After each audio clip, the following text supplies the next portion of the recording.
નમસ્કાર મારા વહાલા વિદ્યાર્થી મિત્રો, આજે વાત કરીશું ધોરણ 7 વિષય હિન્દીના સેમેસ્ટર 2 પાઠ નંબર 2 હમ ભી બને મહાન પાઠના અભ્યાસ અને સ્વાધ્યાયનું સંપૂર્ણ સોલ્યુશન કરીશું।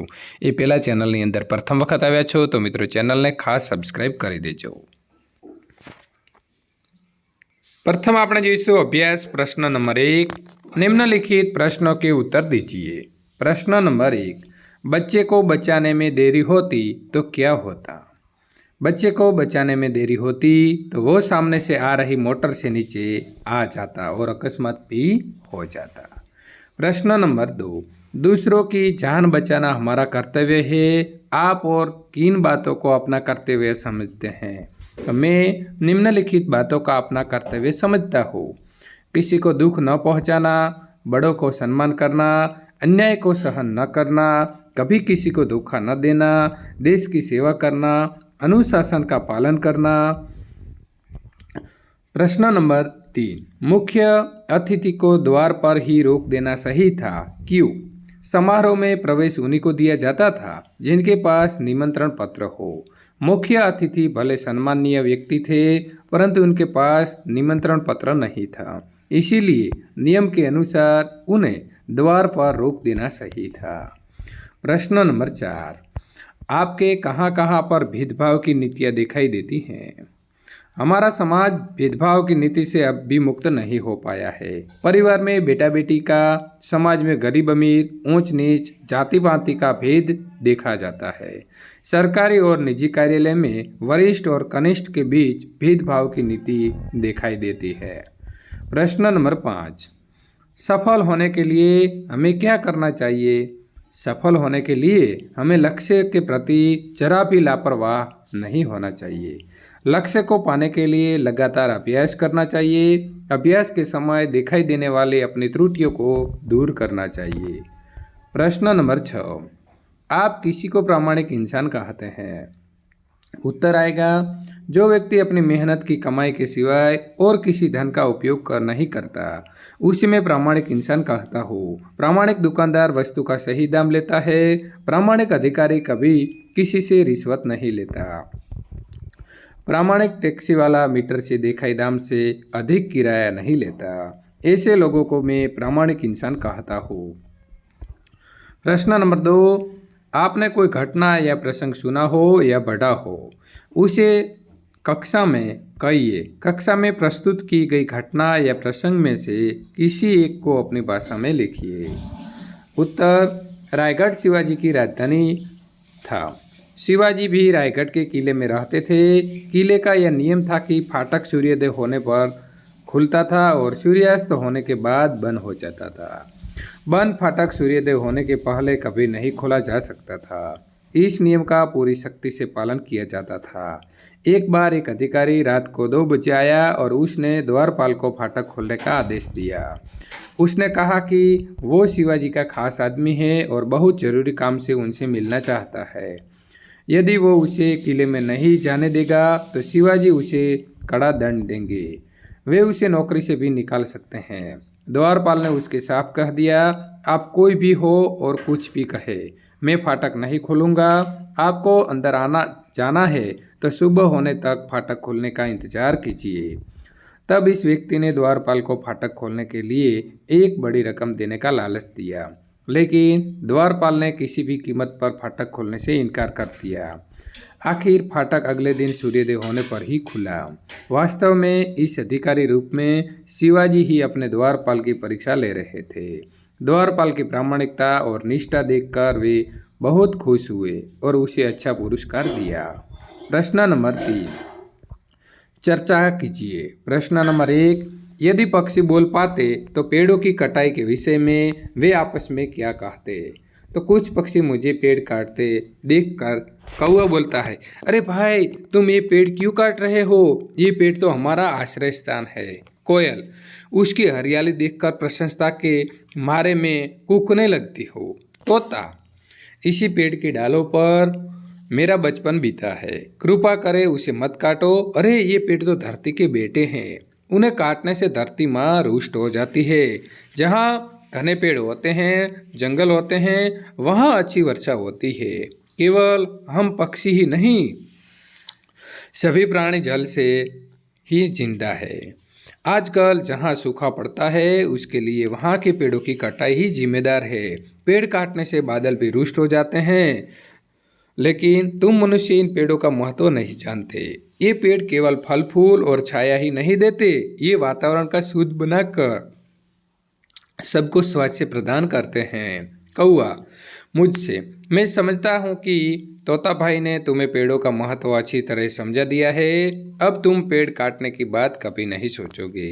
कोयल, हाँ, तुम पेड़ काटोगे तो मैं कहाँ बैठकर मधुर गीत गाऊंगी। मेरी बोली की मिठास से ही तो आमों में मिठास आती है। पेड़ न होगे तो वसंत कहाँ आएगा। इसीलिए मेरे भाई, पेड़ों को जिंदा रहने दो। यह जिंदा है तो उस सबकी जिंदगी सुरक्षित है। प्रश्न नंबर 2, यदि धरती बोल पाती तो मनुष्य के बारे में ईश्वर से क्या शिकायत करती। तो उत्तर लिखेंगे हम सभी। यदि धरती बोल पाती तो मनुष्य के बारे में ईश्वर से कहती, हे प्रभु, तुम्हारा बनाया ये इंसान बहुत बुद्धिमान है। इसकी बुद्धि के चमत्कार देखकर तो आप भी हैरान हो जाएंगे। बिजली, cinema, television, mobile, telephone, computer, हवाई जहाज, रेलगाड़ी, मोटर, अरे कहाँ तक गिनाओ उसके करतब। शहरों में उसने स्वर्ग ही खड़ा कर दिया है। अपने इस बेटे की अक्लमंदी पर मुझे गर्व है, लेकिन इतना बुद्धिमान होने पर भी लोभ, ईर्ष्या, द्वेष, हिंसा, अनीति आदि से उसे छुटकारा नहीं मिला है। उसने बम और मिसाइल जैसी विनाश के भयानक साधन बनाए हैं। जो पेड़ मनुष्य को फल फूल, छाया, लकड़ी और न जाने क्या क्या देता है, उन्हें ये बड़ी बेरहमी से काट डालता है।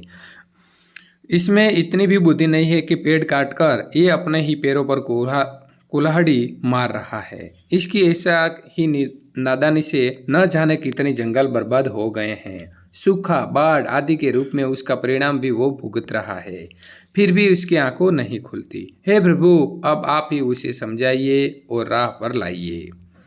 निम्नलिखित परिच्छेद को पढ़िए और लिखिए। विद्यार्थी મિત્રો, જે લીલા અક્ષરમાં ફકરો લખેલો છે એ તમારે જોઈ અને સરસ અક્ષરે લખવાનો છે। किसी ने स्वामी विवेकानंद से पूछा, सब कुछ खोने पर भी मनुष्य के पास क्या होना जरूरी है। स्वामी विवेकानंद ने कहा, इस उम्मीद का होना जरूरी है जिसके बलबूते पर हम खोया हुआ सब कुछ वापस पा सकते हैं। प्रश्न नंबर 5, निम्नलिखित परिच्छेदों में उचित विराम चिन्ह लगाकर लिखिए।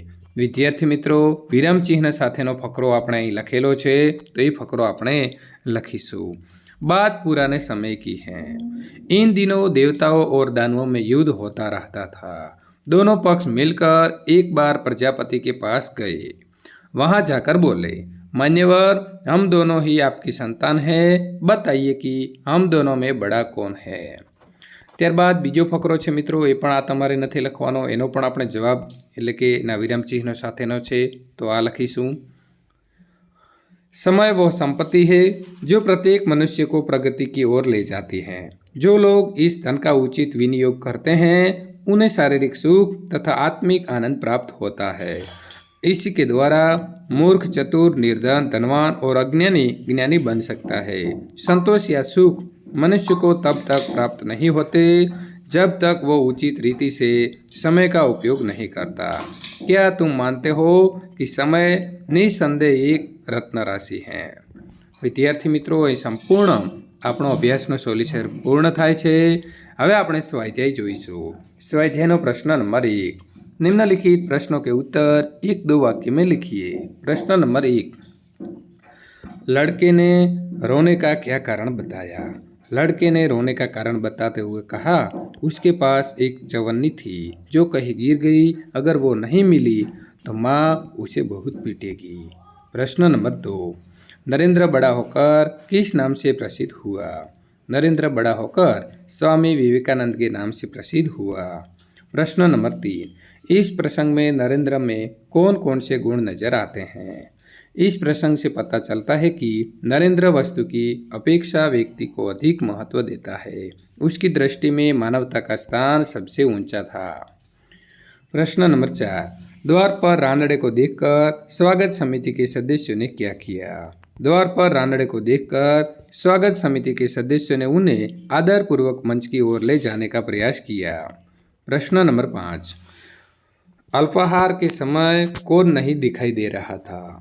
उत्तर आएगा कि अल्पाहार के समय क्रिकेट टीम का कप्तान नहीं दिखाई दे रहा था। प्रश्न नंबर 6, सफलता के क्या क्या आधार है?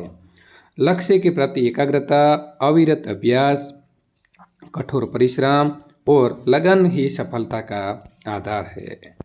प्रश्न नंबर 7, हजरत अली ने एक मोमबत्ती बुझाकर दूसरी मोमबत्ती क्यों जलाई?